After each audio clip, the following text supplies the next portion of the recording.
అప్పుడు పార్వతిని పిచ్చ కొట్టుడు కొడతారు. ఎలా ఉంది ఐడియా? ఐడియా ఓకే, మరి తైలం ఎక్కడా? నువ్వు ఇక్కడే ఉండు, ఎవరు రాకుండా చూసుకో. మిగతా విషయం నేను చూసుకుంటాను, సరేనా?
ఇయాల్టి నుంచి పెంచమన్నారు కదా.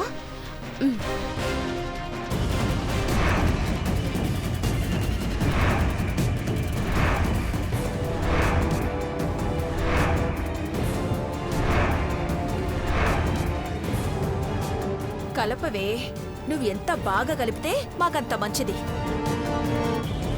ఐశ్వర్య కడుపు ఖాళీ చేయడానికి ఇప్పుడిది నిండు గ్లాస్ పట్టుకెళ్తుందా అంటే?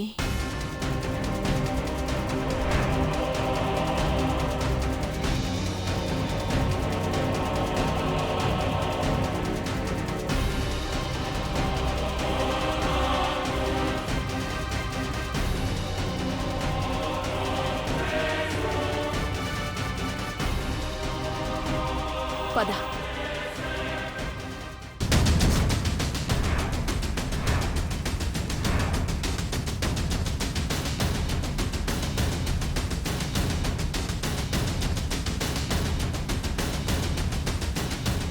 చిన్నమ్మాయి గారు తీసుకోండి.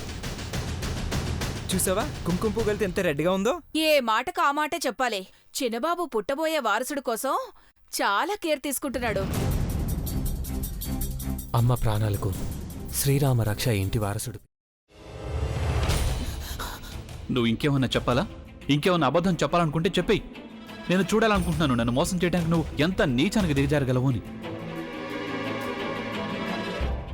ఎందుకు ఆలియా, ఎందుకు నువ్వు ఇలా చేసావు? నీకు తెలుసు కదా నానమ్మ తర్వాత నీ ఒక్కదానిని కదా నేను పూర్తిగా నమ్మేది. ఏమన్నావు నువ్వు? ఈ మధ్య అన్నిటినీ మర్చిపోతున్నావా? అది చాలు. వాటిలో ఉన్న శక్తి విషయాన్ని గ్రహించి మనకు వివరిస్తాయి.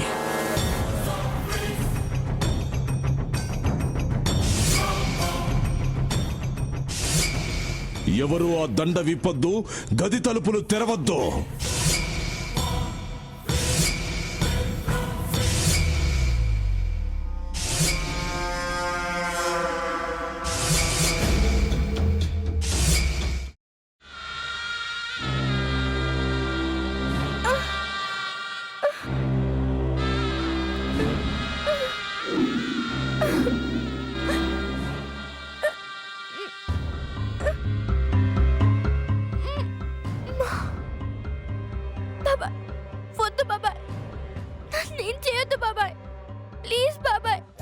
నీకు నిజం తెలిసినప్పుడే నా ఆలోచనలో నువ్వు చచ్చిపోయావు. అబ్బా ప్లీజ్ కొంచెం తినండి ప్లీజ్. భీమారావు గారు మీరా? ఇగో మీరా కాదు సక్కుబాయ్. అవును, మీ పనామే లేచిపోయిందని చెప్పి కంప్లైంట్ ఇచ్చినావు కదా. రేయ్, ఆయన కంప్లైంట్ ఇచ్చింది లేచిపోయిందని కాదు, కనిపించడం లేదు అని. అచ్చా, అట్లానా? సరే మేడం. ఇడియట్. ఆ వంట మనిషి పేరేంటన్నారు? రత్తాలు మేడం. ఏం పెద్ద మంచి, నీ వంట మంచిని కూడా మేడం అని పిలుస్తావా? రేయ్ హాఫ్ బ్రెయిన్,